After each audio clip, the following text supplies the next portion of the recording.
Hacking the Matrix Part 2. Now think about this for a second. The Bible says, thy will be done on earth as it is in heaven, right?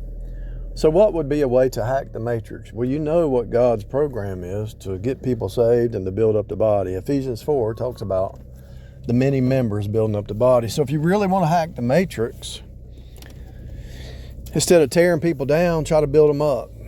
Now the flesh creatures, the narcissists, need to be tore down because they need to be shown they're sinners, but you let them destroy themselves, really, because they will destroy themselves. You don't have to tear them down. They're actually tearing themselves down. But when you build up the body, you're building a spiritual body, a spiritual church. You're using the natural realm, and it's cycle repeat, and you already know what people are dealing with. That's why the Bible talks about when they come to church and they listen to the preacher and they get convicted of sin, and the preachers can read their mind. It's not that they're reading their mind, they're just preaching the truth, and they get convicted. They're lying, they're cheating, they're stealing, they're conniving, they're sorcery, they're witchcraft, they're tarot cards and all that stuff. So the preacher can be sitting up there preaching. Somebody comes in because they destroyed themselves and they listen to the preacher. There's a verse in the Bible that talks about this. They come in and they get convicted because you're reading their mind, they think. You don't have to read their mind. You already know what they're doing before you even talk to them, because if they're not saved, they fall down a path of no return, and it just keeps getting worse and worse and worse and worse and worse and worse. So what can you do to hack the matrix? You can do what God says do. Build up the body. You that are spiritual, restore such a one in the spirit of meekness, lest you fall in the same condemnation. When you reach hand, this is a real deal, people. Don't take that verse lightly. When you reach your hand down to pick up somebody who's stuck in the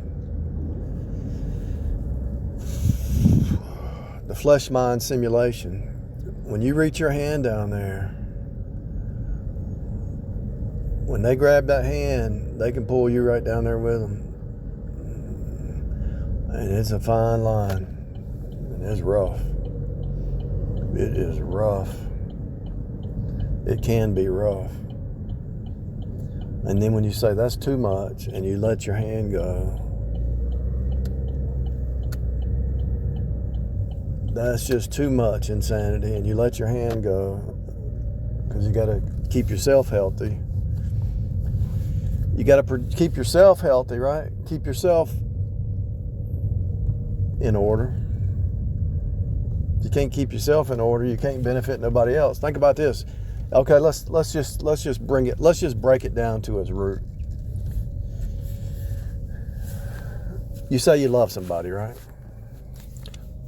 Well, first you got to love yourself. If you don't keep yourself healthy, and you don't do what's right in your own life, how can you help anybody else? You love people.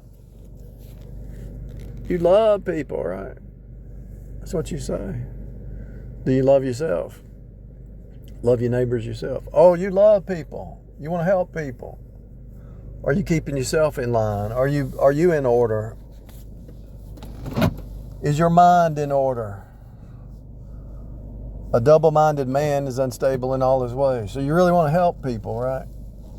There's a lot of people out there who say they want to help people, but they're not really helping themselves.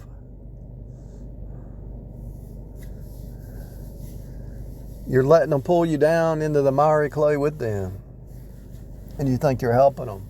You're enabling them. You're putting up with their junk. Yeah, but they got PTSD. Yeah, that's fine. But if they got PTSD, they got to admit it, and they got to go to counseling, or they got to do some serious fixing. You can't go down the ship with them.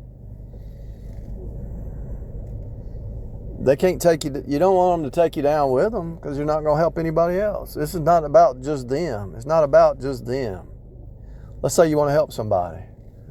Well, it's not about just them. You're helping more than just one person, hopefully. You got to think about the long game.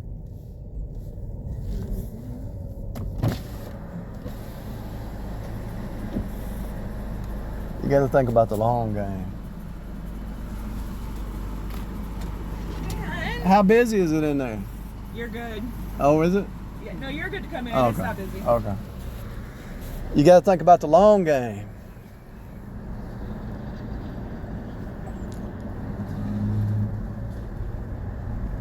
Okay, so you want to help this person. This person's going to destroy you, right? If you let them. Well, how's that going to help somebody down the road?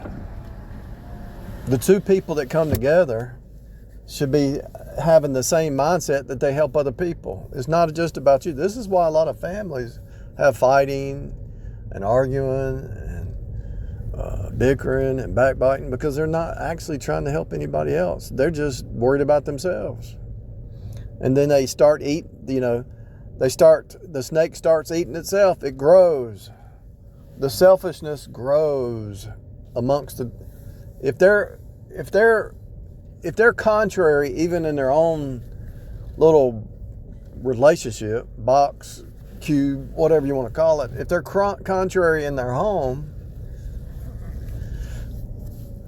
then they're contrary to everybody else. And it just starts to go down. It's a cycle downward. If two people got married, they should both be of the mindset, well, we help each other, but we set our boundaries, and if we can help some other people, we will. Let him that stole steal no more, but rather labor with his hands the thing which is good, in order to give to him that needeth. It's not about you. Even starting a business, let's say you start a business, and it's all about getting rich. What about helping people? If your business is only about getting rich and not helping anybody, do you really think that kind of mindset? I mean, I've actually seen it. I've seen business owners, husband and wife, got a business, but they don't help anybody else. They just help themselves, and you can actually see they don't even like each other. They're bitter. They're bitter towards each other. For real. You can see that some of the Indians come over here and start a business, and all they're doing is trying to get rich, right? And you see the man and the woman, instead of hiring people, they're just working themselves to death.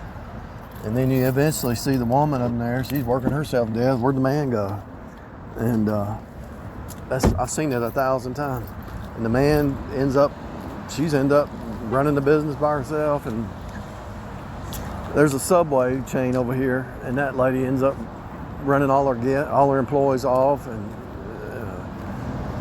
bad service. And she ended up she's working at the stores now.